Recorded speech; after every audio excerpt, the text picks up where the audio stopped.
Hey guys, welcome back. It's time for week 3 of the Best Year Yet challenge, and I can't wait to get started. You guys have been so awesome with week 1 and week 2, posting in the group, showing your vision boards, talking about your day planners and how you're managing your time, showing what you've outsourced off your list, and just sharing your results about how you're sleeping at night with a lot less stress and a lot more peace, and hopefully some weight off your shoulders for your family as well. So if you haven't yet completed week 1 and week 2, I highly suggest that you take a second to do that. A couple of places that you're going to find the links to all of our challenges and all the downloads that go along with our challenges. That's going to be in the Boutique Hub training library. So if you head on over to theboutiquehub.com, make sure you're logged in, jump into the training library, all the information's there. It should also be in your emails, and last but not least, in our brand new members group. If you just type week 1 or week 2 in the search bar, you'll find all the information related to those challenges.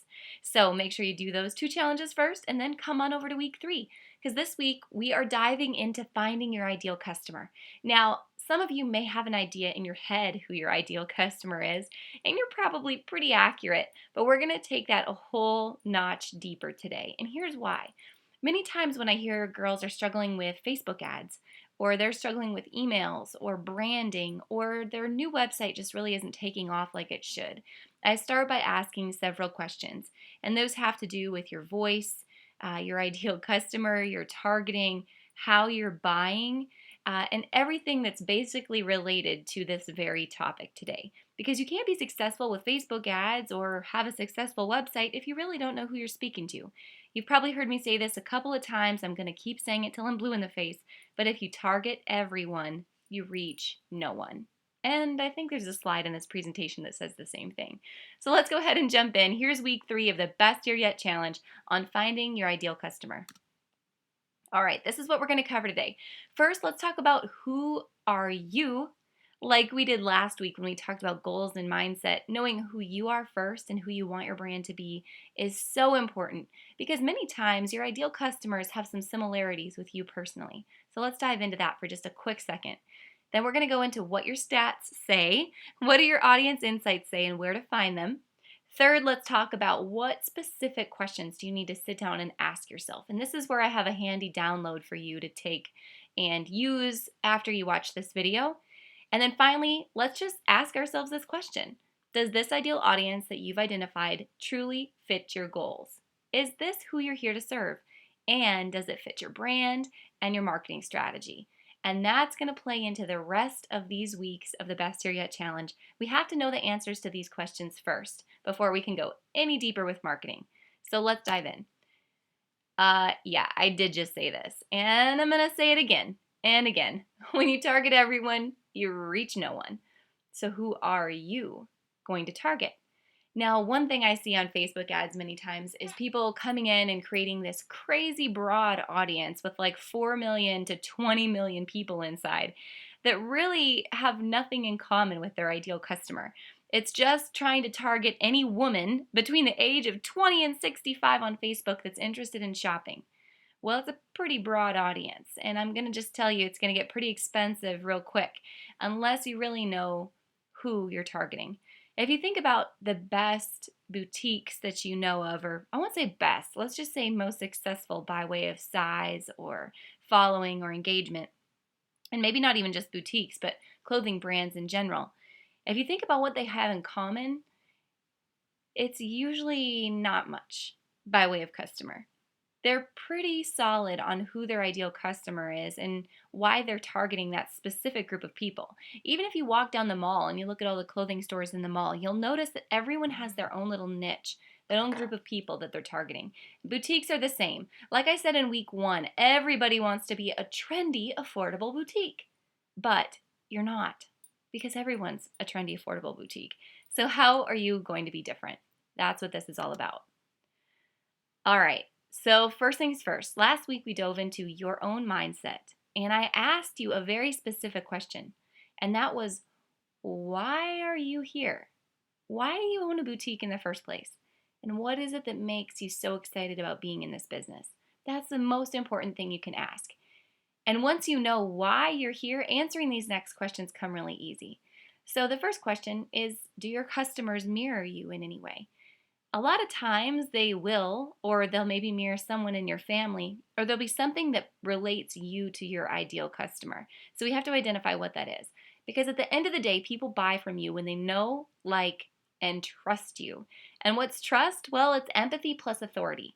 Empathy meaning you understand where they're coming from, you understand what their needs are. Maybe you've been there yourself, or you're really familiar with how they're feeling on a particular topic.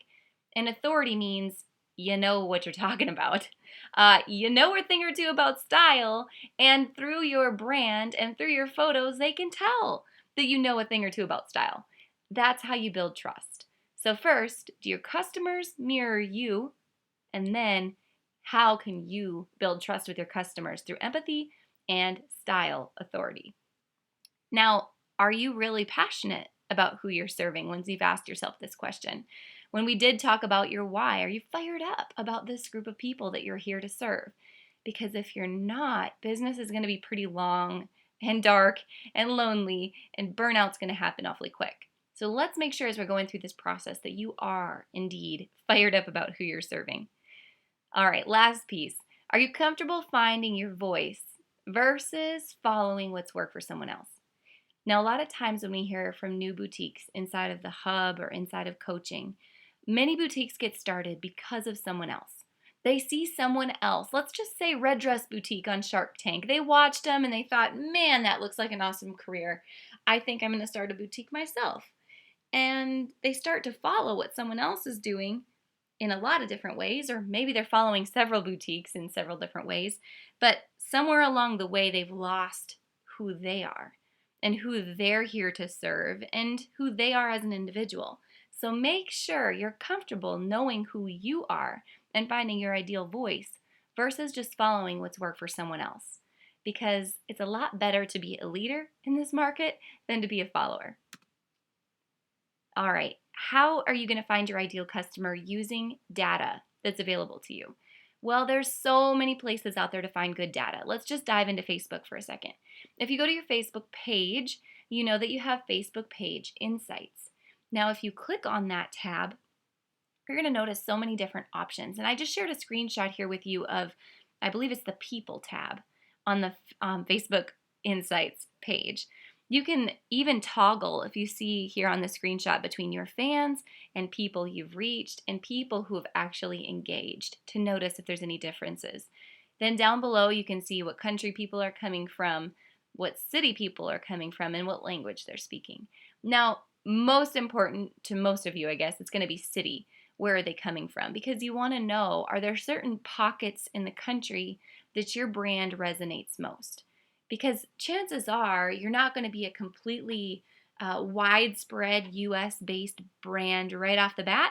You're going to have to find your pockets of ideal customers in certain regions of the country first and then begin to branch out. So go ahead, take a look at your Facebook audience insights, get out a pen and paper, and write down what you find, what data you find. Then you can hop on over to Instagram, do the same thing with the Instagram insights. Pinterest has insights, Google Analytics has insights, and your own Shopify site also has insights. So just take a quick peek at these insights, see if you notice things that are common between all this data, and write them down. One more thing that's not on the slide that I do want to mention specifically about Instagram, because Instagram does have its own business analytics now, but I have found one tool that I really prefer above Instagram analytics, and that's a free desktop website called SquareLovin. Again, it's I think squarelovin.com. You can go ahead, connect your Instagram account, and it's going to give you much more data on who's following you and who's interacting with you on Instagram, plus a load of other options. So you'll just have to check that one out. And then last but not least, when it comes to data, look at your actual sales. Whether it's in-store sales or online sales, you're probably going to want to break them out separately. But who is actually buying from you? How much are they buying and what are they buying? What categories are selling the biggest? Because at some point you need to start making a correlation between your ideal customer and what she's buying the most of. Because if you know that there's tunics, plain colored tunics are selling like hotcakes, then you know next time you order, you're probably going to slow down on bottoms, we'll say, or on floral crop tops. At some point, you have to start buying in collections to fit your ideal customer and just stop trying to suit everybody that shops from you. Start honing in on those customers making the most frequent and the biggest purchases, and start by pleasing them first. Okay? So find the data. Now, I want you to go on a little journey with me. Let me ask you a little question and do a little visualization, because we have data that supports who ideal customer might be, but I want you to tap into you for a second. So do this. Sit back wherever you're at, close your eyes, and just vision this with me. Maybe you have a storefront at your boutique, maybe you don't. I want you just to pretend that you do for this exercise's sake. And I want you to pretend that it is your store's 10-year anniversary and you're so pleased you're having this huge event. There are people lined up around the block to get into this event. Like they can't wait. And you must have went to get coffee or something because you're walking over to your store from across the street and you're just starting to notice all these people lined up around the block. And as you get closer, you start to see some of their faces and some of their reactions to you. Now, are you closing your eyes and going along this visualization with me? I hope you are. Play along. Come on. So you get closer. You're starting to see their faces and their reactions, and you start to notice details about them that you may not have noticed before. As you get closer and you start to walk into your store, and you walk around your store, and it's packed. Girl, it is packed. People are buying like crazy. You see the people. Now, what do you notice about the people that you see in your store? How old are they? What do they have in common with one another? What do you see that they're wearing? Are they all kind of dressed a similar way? Or is it a little bit of a mixed bag? Are they dressed like real fashionable in one genre or another? Are they more urban? Are they more Western? Are they more casual? Are they more boho, like a Cali vibe? How are they dressing? What is common with what they're wearing? What's common with how old they are? And what's common with what they're grabbing off your shelf? What are they after in your store? You're having this huge sale, this huge event, and they are dying to get inside your store. What are they after? What is it that you have that they want? Think about that for just a couple seconds.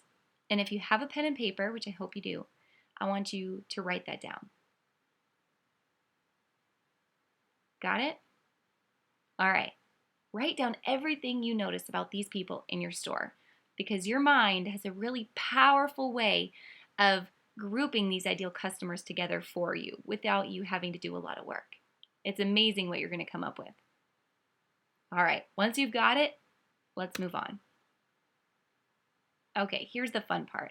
Now this week, I think I mentioned, maybe I failed to mention, it's a pretty short week because this video I'm going to give you, or after this video, I'm going to give you this download where you can go ahead and ask yourself some questions about this ideal customer. And then we're actually going to build a customer persona for this woman. Now this is an exercise that we do in Boutique Bootcamp. There's a couple more steps that we take to this process, but I'm going to give you the quick and dirty version that I know is going to get you some results. So when we create a customer persona, what we do is we're giving life to one woman who might be your ideal customer. We're giving her a name, a location. We're talking about her values, her fears, her shopping concerns, where else she shops, what brand she buys, what is her style, what are her needs, most importantly, and what's her ideal version of herself. Because every woman wants to shop at a place where she feels like she's moving up a level, not where she's staying the same or meeting the status quo, but she wants to be up-leveled, and that's what a boutique is for. All right, so now if you're ready to grab this download when this video is over, you can grab it either in the comments of this video on YouTube, or I've also linked it up in our members-only group, and it will also be on the back end of the hub inside the training library. It's a 2-page download. The first page is several questions about your ideal customer. And I'm going into detail here because you're going to use this forever once you get done with this exercise. You're going to use it for Facebook ads when we start to target people. You're going to use it when you buy You're going to use it in your giveaways and in the content that you share. And you're going to use it to build a much more secure, much more memorable brand for yourself. So when this video is over, again, go ahead, grab that download and answer the questions. Once you've answered the questions, at the bottom of that download, there's a section called Customer Personas and Creating a Summary. Now, this is just a real quick and dirty version of, again, her name, her location. And when I say location, it might be local to you and then an alternative location of these 15 states. You have to decide, again, if there's pockets of the country that she's located in. And then a couple of the key questions asked in the main worksheet, and then finally a summary. And within that summary, I've given you an example of one ideal customer for some more sorority, college-type boutiques. I call her Caitlin, and you'll see why inside of this worksheet. So go ahead, fill out this exercise, and then save it, because we're going to come back to it again next week. All right, once you have this filled out, I want you to ask yourself a couple of questions. Once you have this ideal customer really pegged, like we have for Caitlin in the example in the download, I want you to ask these questions. Who is she? And is she different from who you're currently targeting? What is it that's different about this woman that you've come up with versus how you're targeting people now? And again, if you're targeting everyone, you're reaching no one, so hopefully you're going to find some differences. Now I want you to ask, how does your brand resonate with this woman? Why is it that she shops with you? Is it because you really have empathy and understand her need of needing plus size or curvy clothes? Or is it that you really understand her particular style? Or you really understand that she's a busy mom on the go and she needs quick choices, easy to purchase items, and items that can be paired with 10 other things in her closet? She needs versatility. What is it about your brand that resonates with her? Next question, how can you share content with her? So is it best for you to reach her on Facebook? Is it best on Instagram, Snapchat, email? Is she currently like on her phone 24/7? Or how can you reach this woman? Talk about the top 2 to 3 most effective ways you can share content with her through this question. Next, are you passionate? Again, are you passionate about this market?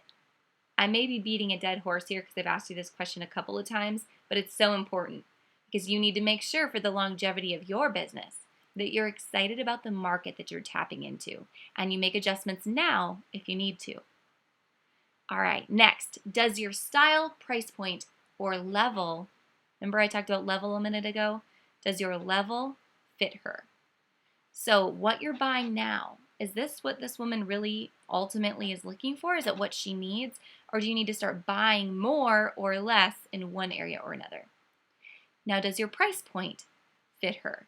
This is not an invitation for you to say, yeah, it's way too high. I think I should become more affordable. Chances are that's a big fat no, because you're probably underpricing already if you're like 85% of the boutiques that I see on a daily basis. Make sure you are charging your worth and your value. Do not give your services, because trust me, you do have services you're giving away. Don't give these things away for free. Make sure that this is a business and you're running it like one. So price point, meaning, do I need to come up a level to meet her price point? Or are there other options that I could give her to better suit her price point? Meaning grab bags, outfit bundles, or do I need to up the price of my new arrivals from day to day so that I can offer sales more often and make her feel like she's getting just extraordinary value? Or is it the opposite? Do I need to lower my price and have sales fewer times a year so that she feels like she's getting the daily bargain price? All questions so important to ask yourself after you know your ideal customer. And then finally, does your level fit her? Just like I said, everyone wants to shop with a boutique they feel like takes them up a notch. Everyone wants to go up a notch, right? That's why Pretty Woman was on Rodeo Drive shopping. Maybe, or maybe not. How are you taking your ideal customer up a level to fit her needs? And then last question is, how can we target her? Now, this is kind of opening Pandora's box. And again, I'm going to come back to this, I promise. I'm obsessed with Facebook ads, and so We're going to talk about this in great detail. But for now, will you do me a favor? Jot down some other Facebook pages that you think she might be following currently. Now, these could be anything from Nordstrom, Shopbop, Old Navy, The Gap, you name it. Anthropologie, Free People. What other stores might she be following on Facebook? Then what other boutiques might she be following on Facebook? Because frankly, like it or not, we can target other boutiques followers through Facebook ads. And soon we're going to be able to target other groups on Facebook, which is a little bit creepy. And even one step creepier is Facebook just announced last week that soon we'll be able to target visitors of another website if they are also using the Facebook pixel. So it's a dog eat dog world. What other boutiques is she following? And then next, or third, I'll say that I want you to write down in regards to who she's following is, if you have a brick and mortar, are there any other local businesses within, we'll just say like a 2 to 3 hour radius? If that's legit for you, some people will drive 2 to 3 hours, some people will not. You need to decide what geography you would target. But are there other businesses local to you that she might be following? And this is not other boutiques, but this is more like other tanning salons or hair salons or flower shops or specialty stores, children's stores, whatever it might be. Who else might she be following on a local level? And then fourth, last question I want you to ask in regards to who or how we can target her is, what other influencers or pages might she be following? Are there bloggers that you think she interacts with, or other websites, parenting sites, magazines, that sort of thing that she might follow that we can target? Okay, so I want you to compile that list. Again, it's 4 pieces, 4 things that you're going to look for in how can we target her. And then when we get into Facebook ads later on, we can come back to this and use this in interest targeting when we set up saved audiences. If you don't know what that is, no worries. I'm going to tell you all about it after a bit. If you do know what it is and you're currently setting up interest targeting with saved audiences, we're going to go into more detail and talk about a couple of strategies that work really well with that particular audience type. Okay? All right. Last but not least, this whole training is simply about finding your tribe, because it is much easier to build repeat buyers and to surprise and delight customers and get them to become return customers than it is to find new customers. Much more cost effective to get a solid tribe that is your ride or die fans than it is to go find someone new. Customer acquisition costs are far higher in that regard. So make sure you take the time, download the worksheet that I have for you to find your ideal customer, build her into a customer persona, give her a name and a sassy little attitude and a style, and then we're going to come back, ask ourselves these questions at the end of this video, and then jump over into the accountability group, our membership group, and post on the thread that I have for week 3. Okay? This week is so important. It's going to be something that we build on with Facebook ads, email marketing, all kinds of other trainings that we launch for you at the Hub. So if you have any questions, make sure you let me know. Even if you want to ask girls that have been through Boutique Bootcamp and have done this process before, you're going to hear from them. This like wildly blew their minds because it changed what their brand was. It changed how they started to buy for their customers. It changed how they started to speak to their customers. And it finally allowed them to build communities and not just sales channels. And that's what I want for you too. So go ahead, run with the challenge, meet me over in the group. I'll be on the accountability thread waiting for you, and I'll be there to answer your questions. I hope you guys have an awesome, awesome week. I'll talk to you soon. See you in your inbox next Monday.